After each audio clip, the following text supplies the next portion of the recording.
हमें सूचना मिला था कि नेशनल सीड्स कॉरपोरेशन का एग्री ट्रेनी भर्ती परीक्षा में कुछ मैल प्रैक्टिसेस हो रहा है। उसके लिए कुछ गिरोह सक्रिय है, कुछ संदिग्ध व्यक्ति घूम रहा है।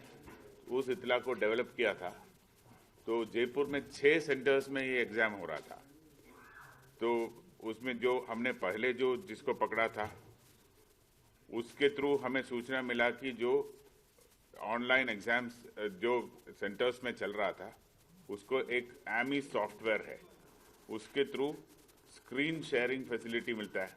उस स्क्रीन शेयरिंग फैसिलिटी से जो क्वेश्चन पेपर है वो क्वेश्चन पेपर सॉल्वर के पास तक पहुंच जाता है और वो क्वेश्चन पेपर का आंसर निकाल के कैंडिडेट तक पहुंचाता है।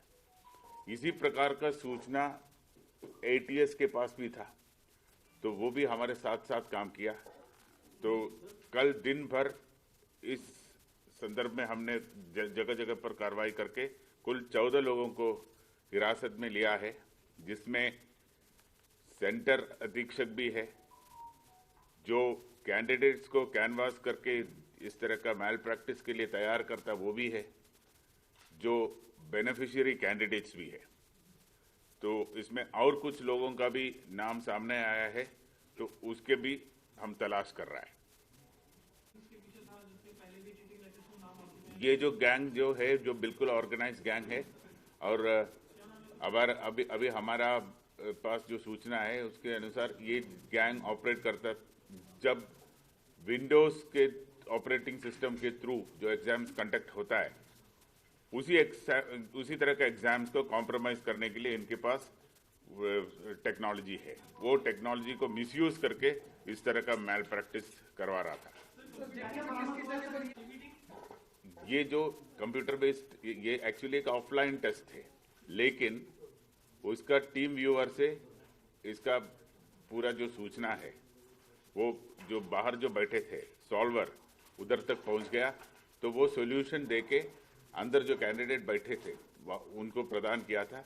इसीलिए मैल प्रैक्टिस के श्रेणी में आता है। जो इसमें हम बीएनएस और जो नया जो सेंट्रल एक्ट आ गया जो एग्जाम मैल प्रैक्टिस का संबंध में, वो दोनों एक्ट्स को हम शामिल करके इनके खिलाफ मुकदमा दर्ज किया है। ये कार्रवाई हुआ था वैशाली नगर, आप बताएं और किसका? ये कार्रवाई हमें सूचना मिली थी 2 अभियुक्त परमजीत और जोगिंदर के वैशाली इलाके में होने की, जिस सूचना पर एसएचओ वैशाली रवाना हुआ। बाद में वो दोनों तो मुख्य सरगना तो भागने में सफल रहे, लेकिन उनके अन्य साथियों की जब रेड दबिश दी गई तो मोहना इलाके में और शास्त्री नगर इलाके में रेड उसी क्रम में कंडक्ट की गई, जिसमें शास्त्री नगर एसएचओ और चित्रकूट एसएचओ इनका लगातार सहयोग लिया गया। तो कई जगह पे रेड हुई। उसके बाद में इसी दौरान एटीएस एसओजी की टीम के द्वारा भी रेड की गई। उनकी सूचना साझा के बाद एक समन्वयकारी योजना बनाई गई। इसी क्रम में बाद में करदनी थाना क्षेत्र में और सीकर तक हमने मुलजिमों को वहां की पुलिस के सहयोग से डिटेन किया। तो जो अभियुक्त गिरफ्तार हुए हैं उसमें 8 अभियुक्त जयपुर पुलिस ने गिरफ्तार किए और 6 अभियुक्त एटीएस एसओजी की टीम ने गिरफ्तार किए, जो एक ही गिरोह से संबंधित हैं। अभी जो इनकी टेक्नोलॉजिकल एनालिसिस अभी तक अनुसंधान के क्रम में जो सामने आई है, तो पूर्व की रेलवे इत्यादि की भर्तियां भी कॉम्प्रोमाइज इस संगठन ने की है, जिसके साक्ष्य मिले, तो उस क्रम में भी अभी अनुसंधान होगा। इनकी कि जो कैंडिडेट जो अभी कंप्यूटर लैब चला रहा है, उस कंप्यूटर लैब के ओनर से साठ-गांठ करना ताकि वो सेंटर कॉम्प्रोमाइज हो जाए। कैंडिडेट जिस सिस्टम पे बैठा है उसी सिस्टम पे एक एमी सॉफ्टवेयर, जैसा कि अन्य सॉफ्टवेयर मार्केट में उपलब्ध है, एनी डेस्क टीम व्यूअर जैसे, वो सॉफ्टवेयर उस सिस्टम में होता था।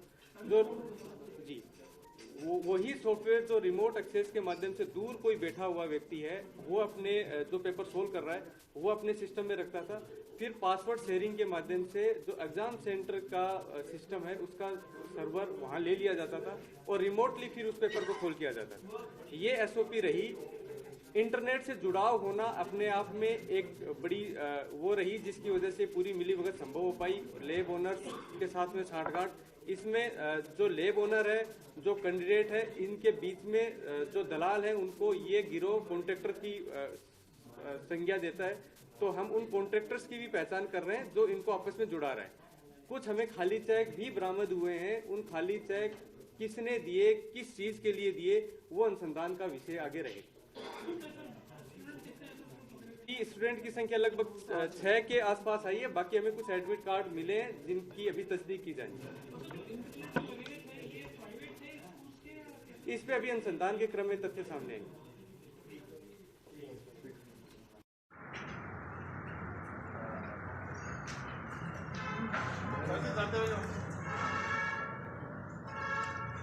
फोटो खींच रही है।